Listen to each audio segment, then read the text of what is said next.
An American arrested in the Philippines ended up dead less than 24 hours later, and now his family wants answers. Here's the story. Jesse Finney, a 42-year-old documentary filmmaker, traveled the world. Originally from Boston, he worked on shows for National Geographic and the History Channel. He also worked making inexpensive and sustainable housing for the poor. That's the project he was working on in the Philippines when, on December 4th, he was arrested on child trafficking charges. His family says those charges are just plain false. Less than 12 hours later, Filipino law enforcement say Jesse committed suicide in his prison cell, claiming he was found hanging by his own belt. Jesse's family doesn't buy that explanation and say they aren't getting the help they need from the U.S. government to find the truth. Jesse's sister, Molly Finney Basquet, joins us now. Ma'am, nice to see you. Our condolences in the death of your brother. What have you tried to get answered and what hasn't been answered so far? Well, the primary question is what really happened in that detention center after he was brought in for questioning that Monday night a few weeks ago. Everything hinges on that question. We know, because we know our brother and other facts that have come out after the event, that he would never have taken his own life. So we believe that he was murdered, and we want to know who's responsible and how it happened. Conceivably, the people who would help push this forward would be Filipino law enforcement. Understandable that they deal with slightly different standards than we do.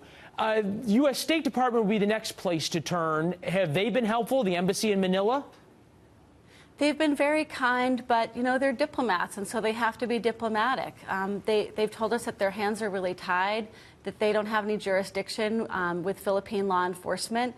And so what it will really require to get justice for Jesse and find out what really happens is more public pressure to have an internal investigation and public media pressure that will allow the State Department to, if possible, interfere a little more and help us find out what really happened in there.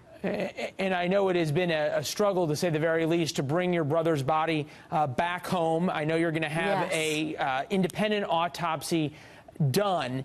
This brings up serious questions, though. I mean, he was arrested for some reason. You say it was trumped up. Give us a sense of what the Philippine law enforcement say is their reasoning and their evidence, and why you don't believe it.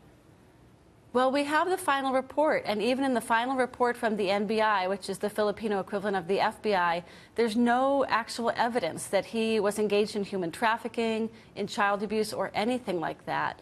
It's true that for about a year now, he's been living there. He moved away from his camera and film work and was moving toward learning how to build sustainable off-grid housing for poor folks. And Jesse loved people from all walks of life, and especially befriended people who were really vulnerable. And he'd befriended this community of kids and parents where he lived, and was helping them out financially, taking them to school sometimes. And I think the optics on that were really bad. Human trafficking is a problem in the Philippines.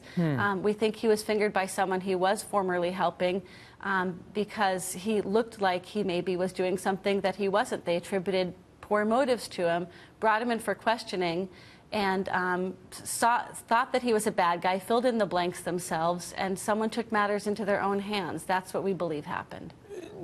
Any evidence beyond the facts that you have laid out here? There's a circumstantial case you make for him not taking his own life, and I understand how difficult of a question this is, but is there any hard facts that say that point to the scenario you put forth other than the circumstantial evidence? Well, I think the most credible evidence we have is the kids themselves. The kids he was helping have been in constant contact with us since his death. They're devastated by his death. They found us based on my maiden name and my sister's maiden name. They gave us written and video testimony that Jesse was only helping them. He wanted them to stay in school. They were weeping in their video testimony. They wanted to clear his name. And we're close on the heels of our independent autopsy done here in Boston. The initial finding of the forensic pathologist said his death is not 100% consistent with suicide. All right, last question for you. Has the State Department or anybody shown a willingness to put some pressure on the Philippine government to demand answers from their own people? The Philippine detention centers are not exactly bastions of justice, shall we say, or due process. No. Has there been any attempt by the State Department to put some pressure on the Philippine government to get answers? Not so far. There's been empathy, but as I said, I think they're really waiting for more external public pressure to allow them to justify putting in turn pressure on the NBI and the Filipino government. So that's what we're hoping for, and we're so grateful to be able to tell his story for you here today. Well, without passing judgment on the case, would say that you're a dedicated and loving sister, and that says a lot about you and about your love for your brother, that you're here talking about him. It's not easy to do. We'll follow this case. We've reached out to the State Department. Obviously, on a holiday weekend, though, you wouldn't necessarily expect to hear back. And we'll wait to hear back from you also on the progress of your investigation. Thank you so much. We are planning an independent investigation. We have $30,000 in his GoFundMe, and we're committed to getting justice for Jesse, even if we're not getting help from outside sources. All right. We'll wait to hear back from you. Thank you, ma'am. Okay. All right. Thank you so much.